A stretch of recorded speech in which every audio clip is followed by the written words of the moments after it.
You don't want to be up until 2 or 3 in the morning trying to get your dough to the next step of the baking process.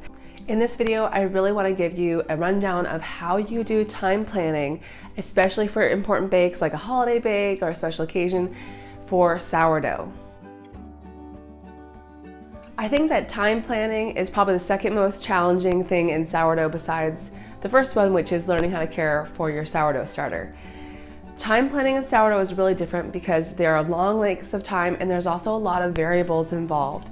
And so if you're new to sourdough, or even if you've been baking for a while, it can be a challenge even if you've been baking for less than a year and the seasons change and you notice that your dough is not acting the same way. Or if you're trying a new special sourdough recipe for something like Christmas and you're not really familiar with the timings.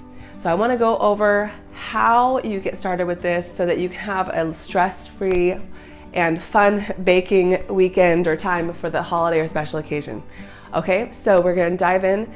And the first thing about time planning is really, it's with anything, whether you're planning a Thanksgiving turkey roast or you're planning sourdough, the basic concept is that you are planning with the end goal in mind and then planning backwards.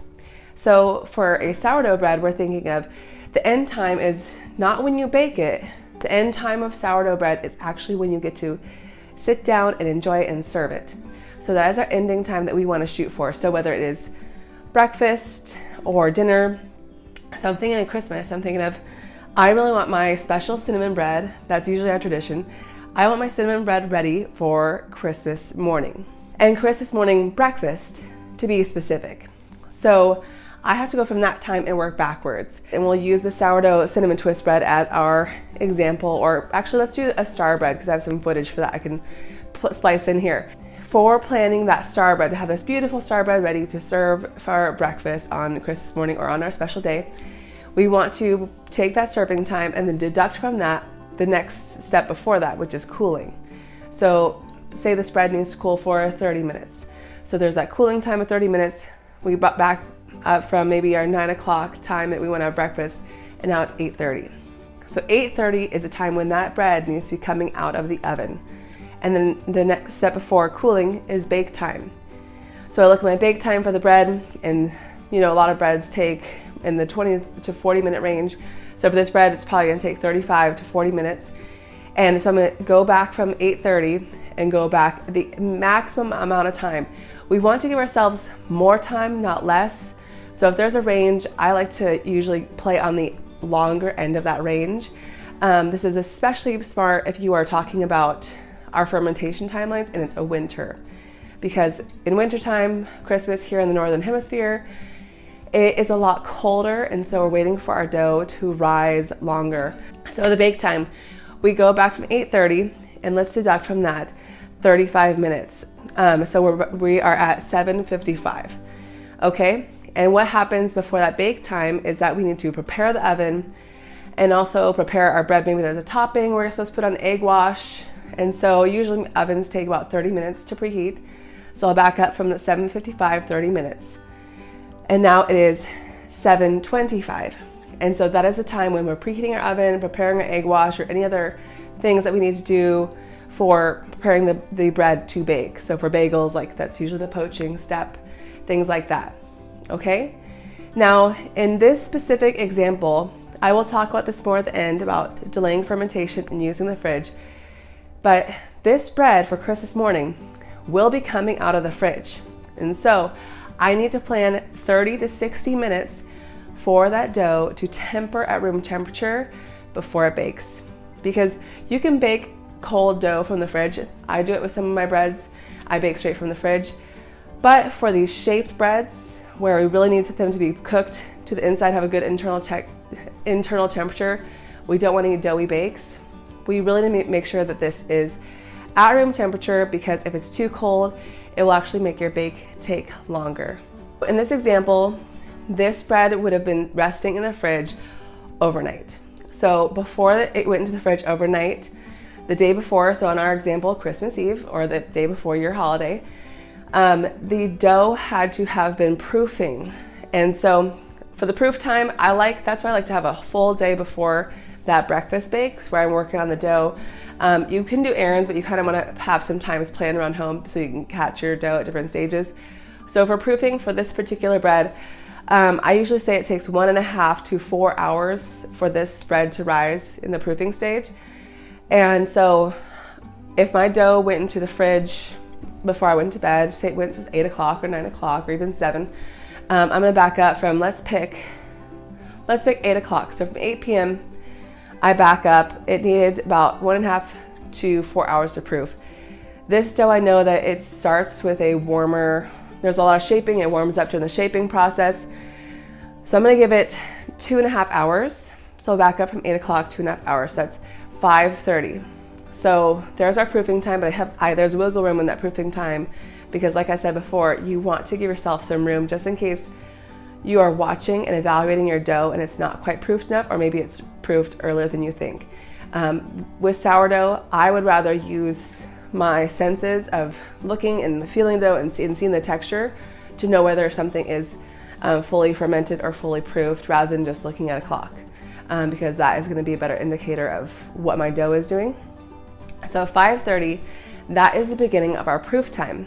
And the step before proofing is our shaping. And for special breads like star bread, this has a very involved shaping process. The full shaping process, creating the filling, I'm gonna estimate it probably takes about 40 minutes for me to do all the steps. And the same is true even with a regular sourdough country bread, like a boule. There are separate steps: the pre-shape, the bench rest, and the final shaping. So 20 to 40 minutes is not unreasonable to give yourself for that shaping time. We don't want to skimp on our time planning. So from 5:30, the beginning of our proof, we need to back up through the shaping time. So that brings us to 4:50 p.m. Okay, so that's when our dough should be fermented and we are beginning our shaping process and filling process. Before the shaping, one of our most critical steps is the bulk fermentation. So the bulk fermentation for this bread, for this enriched bread, is not too unsimilar to some of my other sourdough breads. A lot of my breads I find take in the window of 4 to 7 hours for bulk fermentation at room temperature. And again, that range is going to depend on the beginning dough temperature as well as the room temperature. For star bread, I know that like a lot of my enriched breads, I scald the milk before I mix the dough, and so it starts out at a much warmer temperature than other breads I make. And so because of that, the fermentation goes a little bit faster. So I'm gonna say that I'm gonna give myself 6 hours. Okay, so we said that our time was at 4:50, so 6 hours before 4:50, 10:50. Okay, so 10:50 is where I need to make sure that I have finished my mix and I begin my bulk fermentation. Okay, and so but the step before we begin our bulk fermentation is our dough mixing and kneading stage. And this stage and this also includes if you're making a bread like the star bread or a cinnamon twist bread, there is a step of warming milk or scalding the milk. And so because of that, that time has to be added in preparing a few ingredients. For breads that are more complicated, it probably takes 15 if you're experienced to 20 or 30 minutes. So from 10:51 to back up, I'm gonna say to 10, 20, 30 minutes to give myself enough time to mix up a good strong dough with all the ingredients incorporated properly. So 10:20 is when I need to start the process of mixing my dough. So 10:20, that's thankfully for Christmas Eve, there's other things we could be doing or your special day before the holiday. So 10:20 is when you need to start mixing your dough, but even more important than the mixing and the bulk fermentation, some of you who are experienced with sourdough know what's coming next, or really what comes first, is preparing a strong, healthy starter. So as I said, the most important last step that we plan for time planning, but the first thing that we do when we're actually making our sourdough bread is that preparation of our sourdough starter. This process could also be called preparing a levain, because basically we want to either take our existing sourdough starter, make it really healthy and vigorous for making our recipe, or you're going to take a portion of your sourdough starter to create a special starter or levain just for the recipe. The night before was what we're going to be using, which is I love because it gives us that time of, it is rising while we sleep. I don't have to be watching the starter, trying to hurry it along. I'm just relaxing while that rises so I can be ready to mix the dough tomorrow example time of 10:20 a.m. That is our first and most important step for making our dough, but also the last thing we plan out for our time planning, because that gives us our starting time and when we have to start making the recipe. Hopefully you have all the ingredients on hand, because if you don't have all the ingredients or tools on hand, that's another step that you have to plan into your time planning process. I want to make sure you know about two things. The first one is that I have a sourdough time planning workbook and baker's journal I've created. And in this download, you can instantly download it, create a packet or create a workbook at home to use. There are 8 time planning worksheets. The first 4 are for regular sourdough country bread using different timings based on room temperature or cold fermentation or cold proof in different combinations, different scenarios that I think are really helpful, especially as you're just starting out. And the other 3 are perfect for those special holiday bakes you want to make. They're for enriched sourdough breads. And the final one is one that's totally blank in case you want to customize your own timeline as you get to know how this works. And it's already pre-planned for you, so you just have to fill in the times. So that is the first thing I want you to know, is that I've created something for you that's ready to use right now. The second thing is I want to talk about how we delay fermentation. So when you would delay fermentation, you are going to let it proof almost the full allotment. You want it to make sure it gets to the full visual size, whether it's 1.5 or 2 times larger in volume according to the recipe. Then you cover it really well in plastic wrap and put it in the fridge. You want your dough well covered in the fridge, because your refrigerator will take moisture out of your dough. So we don't want to come back to our dough and have dry spots the next day or after it's rested in the fridge. So it's really important to make sure it's well covered and protected from that.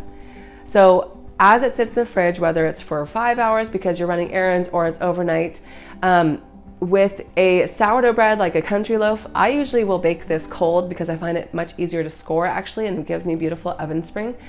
But for an enriched bread like my cinnamon twist bread, or for a babka, or for example for a star bread, this really needs its time to temper at room temperature for 30 to 60 minutes.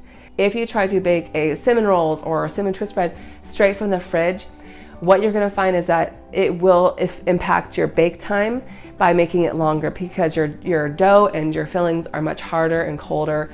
And also what that can get us into is that we do not want underdone dough in the middle of our bread. So that having it tempered at room temperature really helps us avoid mistakes like that, especially if you're trying to make this for the holiday. So don't skimp on this. Give it that time to rest at room temperature. You're probably doing other things around the house, so just make sure you set your alarm and look at your time planning table, but when you need to be in the kitchen, to get that out of the fridge and let it rest. So those are my best tips for time planning. I am really excited for you to use these tips. I hope this video is helpful. There's the whole blog or the article is linked in the description box, so you can read through it again. I have a few resources on that post for you, as well as the sourdough time planning workbook and baker's journal, which I think will be really helpful for you.